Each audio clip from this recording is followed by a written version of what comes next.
It is a normal evening.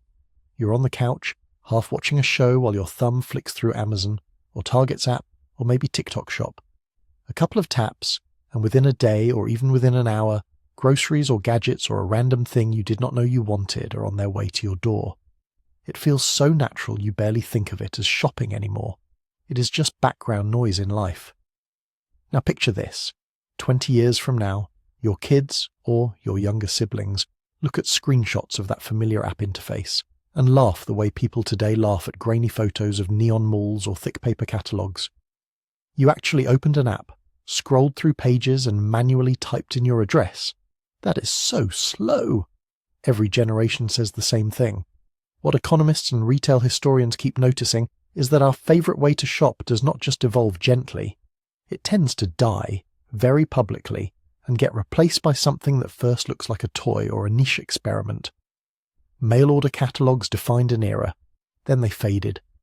Downtown department stores took over, then they were eclipsed by malls. Malls felt unbeatable until big box chains and category killers rolled over them. Just when it seemed like big box stores and warehouse clubs were the final form of retail, e-commerce arrived and rewrote the rules again. And right now, as e-commerce matures, we are standing in the middle of another transition toward instant delivery, algorithmic logistics, and shopping embedded inside entertainment. The wild part is that if you zoom out, those revolutions often show up on a surprisingly regular rhythm. Roughly every 20 to 30 years, the dominant way ordinary people buy everyday things stops growing, starts shrinking, and a new model races up from the margin to become normal. In this story, we are going to walk slowly through those waves. We will start with a lonely farmhouse and a miracle arriving in the mailbox. We will wander through glittering department stores and echoing dead malls. We will roll a cart through fluorescent big box aisles, then trace the rise of online carts filled from your couch. And finally, we're going to sit right where you are now, in the middle of on-demand and content-driven shopping, and ask the uncomfortable question. If history keeps its rhythm, what you think of as obvious shopping today might be the thing your kids barely remember. Let's go back to when the main way to shop was not a mall, not a website, not even a store you would recognize. It was a letter. In the 1870s, a typical American farmer might live a full day's travel from the nearest city. You needed boots, tools, or a new stove, and your choices were limited to whatever the local general store had managed to bring in by wagon. The store owner chose the selection. Prices were not posted. You haggled and hoped you were not being overcharged. Then, in 1872, a thin sheet of paper arrived in some of those mailboxes. It was the very first Montgomery Ward catalogue, promising ordinary people in rural America that they could order a staggering list of items by mail. That first sheet listed 163 products. Within a few years, the catalogue had swollen to dozens of pages, and by the end of the 19th century it ran to hundreds of pages and tens of thousands of items. For a farm family in Kansas or Nebraska, that catalogue was not just shopping. It was a portal. It meant you could get a sewing machine or a clock or a bicycle without ever seeing a city. A few decades later, Sears, Roebuck and Company joined the mail-order race. Sears mailed millions of catalogues that thickened into what people called the wish book, offering everything from dresses to shotguns to, famously, entire pre-cut houses you could assemble like a life-size kit. By 1900, Sears and Montgomery Ward were doing millions of dollars in mail-order sales and battling for national dominance. Under the surface, a specific set of technologies made that revolution possible. Railroads created a network that could move goods cheaply across the continent. The expanding postal service and later rural free delivery meant packages could actually reach far-flung farms. Standardized manufacturing created identical products that could be described with a code and a line of text. Mail-order catalogues solved the biggest friction of that era, physical access. They turned the entire country into a market, regardless of how isolated you were. For about 50 years, the catalogue was one of the default ways people shopped. If you were a young adult in 1890, leafing through the Sears book was as normal to you as scrolling through Amazon's homepage feels now. So what killed it? Slowly, around the turn of the 20th century, two other forces arrived, the department store and the automobile. In the 1850s in Paris, a merchant named Aristide Boucicaut had taken a modest dry goods shop called Au Bon Marché and reinvented it as one of the first true department stores.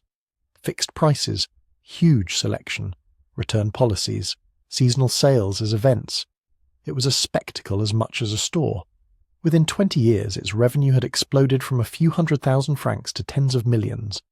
That idea jumped across the Atlantic. In New York, Chicago, and other cities, large multi-level department stores such as Macy's and Marshall Field's became destinations. They were warm, well-lit, and theatrical. Escalators and elevators moved crowds through atriums crowned by skylights and domes. For the rising middle class, going downtown to shop became an outing, an event, a way to see and be seen. At first, department stores lived alongside mail orders. In fact, Sears and Montgomery Ward both built giant warehouses and later on urban stores of their own. But then the automobile and the paved road system spread. Driving into town became easy. Urban department stores gave way to something even newer, the suburban mall. In 1956, on the outskirts of Minneapolis, an Austrian architect named Victor Gruen designed a climate-controlled, enclosed complex called Southdale Center. It had department stores at each end and smaller shops in between. It was deliberately built as a new kind of community center with cafes and gathering spaces, not just a place to buy socks. Many historians call it the first modern American shopping mall. It worked. Very well.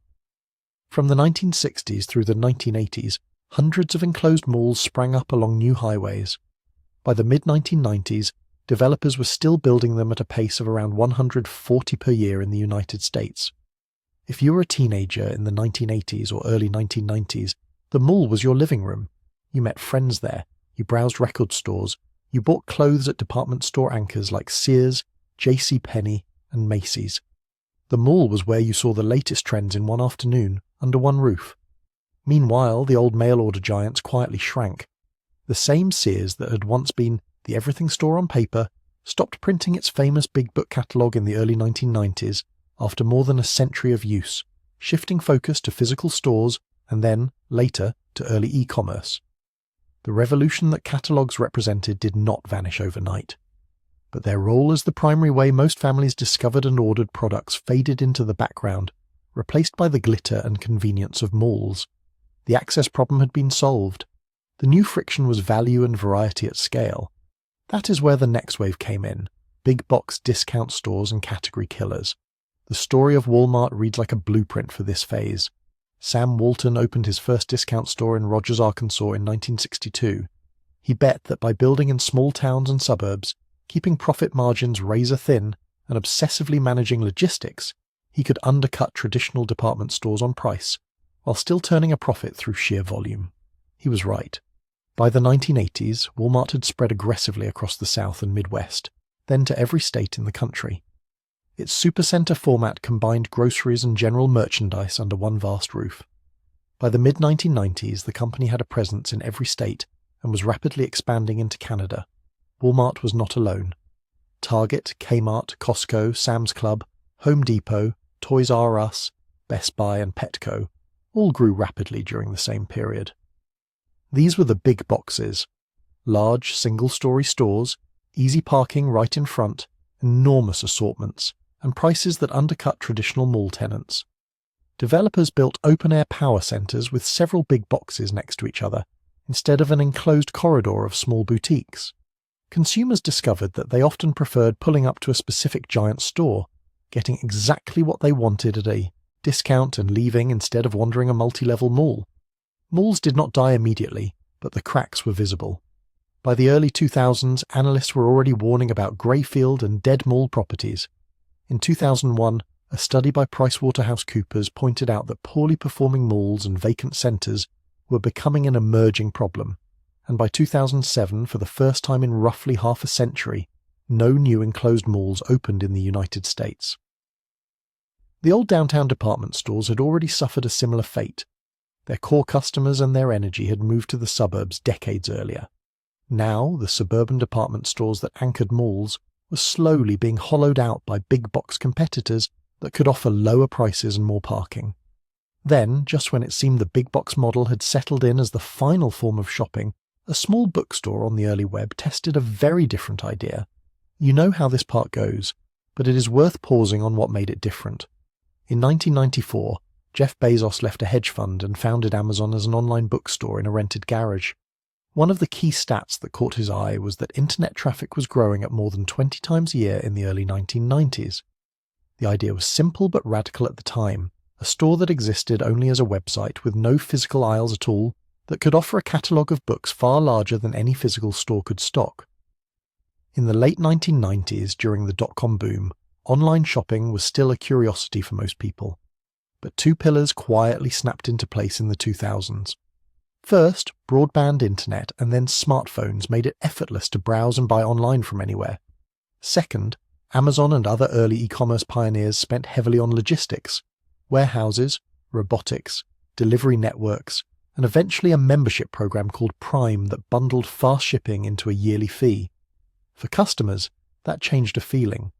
The first time you clicked order at night and found a package on your doorstep the next afternoon, the notion of shopping started to detach from the idea of physically going somewhere. The store came to you. By 2000, e-commerce was maybe a side channel, representing only a small slice of retail in the United States. Analysts at the time estimated that online sales were worth only a few cents of every retail dollar spent. But over the next quarter century, that share rose relentlessly. By the mid-2020s, various estimates from the Census Bureau and independent researchers put e-commerce at roughly 16% of total retail sales in the United States, more than double its share a decade earlier. In some categories, the shift was even more extreme. Books, electronics, and media swung heavily online. Some chains never recovered. Borders, once one of the largest bookstore chains in the country, liquidated its stores in 2011. Toys R Us shut its US stores in 2018 before partially returning in partnership with Macy's. Bed Bath & Beyond closed its last North American stores in 2023. There had been hints of this kind of remote shopping before the internet, of course. The Home Shopping Network and QVC had been selling products through television since the 1980s, turning late-night hosts and on-air demonstrations into a new retail channel. But online shopping changed the scale and the expectation. Instead of waiting for a specific TV show, you could pull out your phone and summon an endless shelf of products anytime. For people who came of age in the late 2000s or the early 2010s, going to the mall to see what was on display became a special occasion, not the default. Browsing happened in a search bar, so catalogues lost dominance to department stores and malls. Malls ceded ground to big box chains. Big box retail, in turn, had to adapt to online competition. You can see the casualties in the numbers. Department store sales in the United States have fallen steadily since the early 2000s, even as overall retail has hit new records. By 2024, department store revenue in the United States had dropped to under $40 billion, less than it had been in the early 1990s, despite the economy being far larger. Chains such as Macy's and JCPenney have announced waves of store closures to adapt. Sears, which symbolized both the mail-order era and the mall era, went from more than 3,500 Sears and Kmart stores combined in 2006 to essentially a single-digit number of Sears locations left in the mid-2020s after filing for bankruptcy in 2018 and years of closings. Meanwhile, Walmart, Amazon and Costco together increased their share of total US retail sales from roughly 11% in 2014 to about 17% in 2024, with analysts noting that these three companies alone accounted for well over half of the total growth in US retail sales during that decade. Each wave of retail did not just add variety, it reshuffled power. So that brings us to now. If we are honest, e-commerce is already not a single thing. On one side, there is mature shelf e-commerce, websites and apps that look like digital versions of a catalogue or a store aisle. On the other side, there are two rapidly growing experiments that together might define the next default shopping experience in much of the world: ultra-fast delivery and content-driven commerce. Start with speed. When you hit order on a bag of flour or a charger cable, and it shows up on your doorstep the same afternoon, that is not simply e-commerce, it is a logistics machine. In the early pandemic years, companies that promised groceries or convenience store items in 30 minutes or less popped up across Europe, Asia, and North America. Some of them burned out quickly, others shifted strategy. But what stuck was the idea that a large part of what we buy can be delivered almost as fast as we can decide to pay for it. Researchers call this quick commerce, or Q-commerce. By 2025, one market analysis estimated that quick commerce services worldwide would generate on the order of $180 billion in annual revenue, with forecasts suggesting continued growth toward the 2030s. North America alone accounted for roughly one-third of that market in 2024, and the United States quick commerce sector was expected to bring in more than $60 billion in 2025, much of it from rapid delivery of groceries and essentials. On top of that, you have same-day services from giant players. Amazon, for example, has been expanding its same-day grocery delivery aggressively. By late 2025, it had rolled out an upgraded same-day grocery network across more than 2,300 cities and communities in the United States, letting customers add perishable items like milk and meat to the same vans that carry electronics and clothes. Analysts estimate that the US grocery market is worth roughly $1 trillion annually, so even small shifts in how that shopping happens represent enormous stakes. Then there are platforms like Instacart and DoorDash, which do not own the groceries at all, but act as intermediaries between you and your local stores. Instacart, which started in 2012 as a same-day grocery delivery app, now partners with more than 1,800 grocery banners and supports pickup and delivery from nearly 100,000 stores in North America. The company's own data and independent analysis suggest that by 2025 it served roughly 25 million active users and helped grocers generate more than $20 billion in incremental revenue since its founding. Quick commerce solves a different friction than the early waves. Catalogs solved distance, department stores solved selection and spectacle, big box stores solved price and convenience, traditional e-commerce solved choice and access to information. Quick commerce reduces the time gap between wanting something and having it in your hand, often down to an hour or less. At the same time, a very different kind of friction is being attacked somewhere else, the friction of attention and discovery. Here, the laboratory is not really the United States, it is China. If you open Douyin, the Chinese version of TikTok, you are not just watching short videos, you're walking around a giant live shopping mall that lives inside your phone. Influencers, brands, and even AI-generated hosts stream for hours, trying on outfits, demonstrating gadgets, cooking, or cleaning on camera, while clickable product links float on the screen. Viewers tap once to buy directly from the stream. By 2025, industry reports suggested that live commerce in China would reach well into the trillions of yuan in total sales by the middle of the decade, and that platforms such as Douyin commanded nearly half of that live commerce market. Some estimates put live streaming commerce on track to account for close to a fifth of all online retail in China by the second half of the 2020s. That is staggering. It means a huge share of online shopping in that market happens not by searching for an item, but by having it shown to you in real time, in between jokes and music and chat. This is not entirely alien in the West. Television shopping channels like QVC and HSN have been doing versions of this since the 1980s. But digital live commerce and short-form video combine the habit of endless scrolling with an instant purchase button. Outside of China, analysts estimate that live and social shopping could grow from tens of billions of dollars today to close to $2 trillion in yearly sales globally by 2030, with the United States and Europe together accounting for more than $1 trillion of that. You can feel the early phase of that here. TikTok Shop, which launched in the United States in 2023, has grown astonishingly fast. One market research firm estimated that American users would spend roughly $16 billion through TikTok Shop in 2025, roughly doubling the previous year. Their forecasts suggest TikTok Shop already accounts for close to a fifth of all social commerce spending in the United States, with the app adding millions of new buyers each year. If you scroll your For You page, it might feel like every other video has a small shopping bag icon on it now. Sometimes the pitch is blatant. A creator stares right at the camera and giddily insists that you need this viral gadget. Other times, the buyer link is just there in the corner while someone cleans a car, cooks dinner, or rehearses a dance. What is happening here is subtle but important. In the mall era, shopping was an event you carved time out for. In the big box and early e-commerce era, shopping became an errand or a chore you could optimize and get through quickly. In the content commerce era, shopping is more like a side effect of being entertained. So when you stand back, you can see these waves, each one overlapping the last, each one built on a different set of technologies and habits. Mail order was built on railroads and postal networks. Department stores and malls were built on elevators, electric lighting, cars, and suburbs. Big box and warehouse clubs were built on interstate highways, barcodes, container shipping, and centralized inventory systems. E-commerce was built on the internet, broadband, smartphones, and cloud computing. Quick commerce and content commerce are being built on near real-time logistics, routing algorithms, vast warehouses of data, and social platforms that command hours of our attention every day.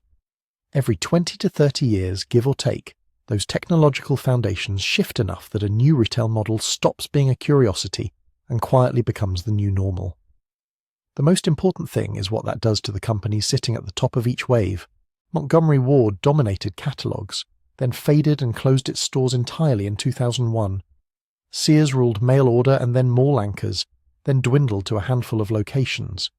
Kmart helped pioneer the discount store, then filed for bankruptcy and merged with Sears, eventually becoming mostly a memory. Many of the mall-based specialty chains that seemed invincible in the 1990s either shrank dramatically or vanished during the so-called retail apocalypse of the 2010s and early 2020s, including chains like Borders, Payless Shoe Source, and Bed Bath & Beyond. Right now, it is easy to assume that Walmart, Amazon, and Costco are permanent fixtures in the landscape, the way teens in 1985 assumed their local mall would always be packed on Saturdays. History suggests something different. It suggests that while the idea of going somewhere to get things never goes away entirely, the dominant method almost always rotates, and the giants built for one paradigm often struggle or fail in the next. That does not mean older forms of retail disappear completely. Catalogs still exist in niche markets. There are still independent bookstores and thriving urban shopping streets. Some malls are reinventing themselves as mixed-use lifestyle centres, with apartments, entertainment, and co-working spaces alongside shops. For example, in New Jersey, at least half a dozen major malls are undergoing $500 million transformations. Developers are ripping off roofs, adding outdoor plazas, building luxury apartments on former parking lots, and weaving in attractions from pickleball courts to rooftop dining to axe-throwing bars. Analysts explain that consumers have simply stopped tolerating dull, purely transactional stores. They want experiences, social spaces, and reasons to leave the house besides buying socks. So what does the pattern tell us about the next step? We're still early, but a few possibilities keep showing up when researchers, technologists, and retailers try to look 20 years ahead. One possibility is what you might call ambient or automatic commerce. Instead of you thinking, "I am out of detergent," and opening an app, your home itself notices. Sensors in packaging, connected appliances, or simple patterns in your ordering history tell a software agent that you are running low. The agent, an AI system that knows your preferences and budget, quietly shops across multiple retailers, negotiates prices or applies loyalty benefits, and schedules deliveries for times that work with your calendar. The purchase becomes something you approve or override, not something you micromanage. Pieces of this already exist. Smart printers reorder ink. Some grocery services and e-commerce sites offer auto-ship subscriptions. But generative AI and more detailed household data could stitch these fragments into something that feels very different. A world where a large share of our mundane shopping is handled by software in the background. That would be another revolution and another reckoning, because the customer that retailers caught in that future might not be you scrolling a page. It might be your personal algorithm which decides which offer to accept. Another possibility is that physical retail splits more decisively into two types: instant utility and deep experience. On the instant side, most of the truly routine purchases, groceries, toiletries, basic clothing, household supplies, move even more completely into quick commerce networks. In that scenario, physical stores turn into local hubs or dark stores, optimized for picking and packing orders within minutes. The storefront is your screen, while the back room sprawls across your city in a grid of mini warehouses. On the experience side, when you do go out to shop, it is for something that cannot be reduced to a 2-day delivery box. Think about buying a luxury watch, a car, or a piece of furniture that needs to feel right in your space. Retailers in those categories may double down on showrooms that resemble galleries or playgrounds, where you try things on, customize them, or step into immersive demos. The actual purchase might still happen on your phone, but the memory attached to that purchase is physical. You can see early versions of this in high-end malls that survived by adding fine dining, entertainment and events, and in brands that use flagships in big cities to create photo-worthy experiences rather than simple shelves. A third possibility is that creator-driven and community-based commerce grows from a niche to a mainstream default. Right now, TikTok Shop, Instagram shops, and live shopping platforms might still feel like tap-on-the-shoulder additions to your normal browsing. But younger users often discover new products first on social feeds, not in stores or in search bars. If social commerce keeps growing at the rates analysts project through 2030, and if legal hurdles around platforms like TikTok in the United States are resolved in some form, it is not hard to imagine that, for a significant chunk of the population, where you shop is simply where you hang out online. From that angle, the Amazon homepage starts to look a little like a catalogue did in 1950. A logical, tidy, somewhat static grid of products that still has its place, but no longer sits at the centre of attention. Of course, there are serious counter-arguments. Some economists point out that forecasts about radical change often underestimate the sheer inertia of habits and infrastructure. In the United States, even after 2 decades of steady growth, e-commerce still represents only around 1/6 of total retail sales. The majority of purchases, especially in categories like groceries and home improvement, still happen in person, and many analysts note that while there is intense experimentation around quick commerce and content commerce, plenty of individual companies have already flamed out. Several European quick commerce startups that raised huge funding rounds during the pandemic either pulled out of international markets or shut down entirely by 2024. History suggests that for every Walmart or Amazon that rides a new wave to long-term dominance, there are dozens of players that seem unstoppable for a few years and then vanish. So the question is not what exact app will everyone use in 2045. That kind of prediction is usually wrong. The better question is, what frictions does today's normal not solve very well, and what technologies are emerging that could attack those frictions? If you list them, they sound a lot like what you probably feel personally. Decision fatigue, endless choice, but no idea what is genuinely right for you. Time pressure, not wanting to think about reordering the boring necessities. Loneliness, wanting shopping to feel social and fun rather than like a solo chore. Budget anxiety, wanting transparency and fairness in pricing when algorithms can change prices behind the scenes.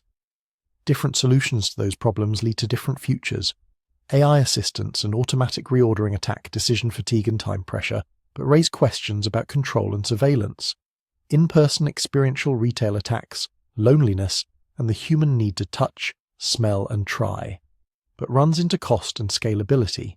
Creator commerce and live shopping attack the desire for fun and social proof, but risk blurring the line between genuine recommendation and relentless product placement. There is one pattern you can probably rely on. If you're in your 20s or 30s today, the way you naturally shop, whether that is checking Amazon reviews, watching TikTok hauls, or tapping through supermarket apps, is almost certainly not the way your kids will think about shopping. They might chat casually with an AI assistant that knows their household down to the last paper towel roll. They might explore product showrooms in augmented reality, dropping a virtual sofa into their living room or trying on clothes with a realistic 3D avatar before a single physical item gets shipped. They might barely distinguish between content and commerce, because the distinction has eroded even more than it already has. Will we still have malls in 20 years? Probably. They might be more like mini-cities than shopping centres, with apartments above and entertainment below. Will we still have big box stores? Some, probably as hybrid stores and fulfillment hubs. Will Amazon and Walmart and TikTok Shop still be major players? It is very possible, but the ways they interact with you may feel as different from today as the Sears mail order form feels compared with one-click checkout. What history shows, from Montgomery Ward's first single-sheet catalogue in the 1870s, through the golden age of department stores in Paris and New York, through the peak and decline of the American mall, through the rise of supercenters and warehouse clubs and online giants, is that retail is not a smooth, linear upgrade. It is a series of revolutions that double as mass audits. Every 20 to 30 years or so, consumers quietly vote with their feet, then with their car keys, and now with their thumbs. They abandon one set of defaults and flock to another. The old giants are forced to reinvent themselves or give up entire empires of square footage. The newcomers claim that this time, finally, they have discovered the perfect, inevitable way we will shop forever. Then someone somewhere adds one new ingredient, a new network, a new algorithm, a new device, and the cycle begins again. So the next time you tap Order Now, it might be worth asking yourself a small question. If someone recorded you tonight cozy on your couch, thumbing through an app and having things appear tomorrow, and played that clip to your grandchildren in the 2040s, what would they see? Would they see the cutting edge? Or would they see the equivalent of a grainy video of teenagers circling a mall food court, or of a farmer in 1900 circling items in a thick paper catalogue by lamplight? If you want to keep following these long arcs, how technology, psychology and economics quietly change the most ordinary parts of our lives, make sure you hit like on this video so more people can find it. And if you want to be there the next time we zoom out like this and look at the patterns underneath everyday life, subscribe to the channel, turn on notifications, and tell me in the comments how you think you will be shopping 20 years from now.